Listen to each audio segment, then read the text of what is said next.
Julie, you mentioned that you started off as an LP. Mm-hmm. Do you recommend others starting off as an LP, limited partner, and passively investing in a deal, and then do active things? And if so, why?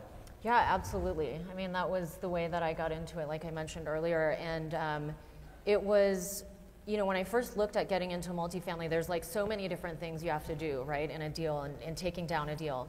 And I kind of got overwhelmed by that process. And so when I learned of the opportunity, which I actually didn't even know there was the opportunity to be an LP, I naively emailed Joe on Bigger Pockets and asked him if he wanted to partner with me on a deal. And he had asked me if I wanted to be active or passive. And I didn't even know that there was, you know, an opportunity to be passive. And I said, well, active if you need me to be. I don't know. If you need me to go down and talk with vendors, I can do that. I didn't really know. And I said, you know, if there's an opportunity to be passive, I'd love to learn more about that, right? Because at the time I was working, I have 3 young kids, and I was working a full-time job, and I'm trying to do this, you know, real estate as a side hustle. And so it was, you know, I was like, yes, talk to me more about that.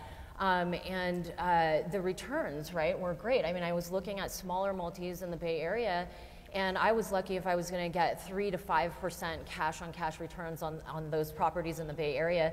And Joe over here was talking about giving me 8 to 10% as a passive for doing nothing. And so, I got into that, and I thought, what a great way to learn about how the deals work and de-risk, you know, my investment while I'm earning a great return, but I get to be a part of the deal and learn about how the deal works without putting my money at risk for if I was to go out and buy my own deal, you know, in the Bay Area.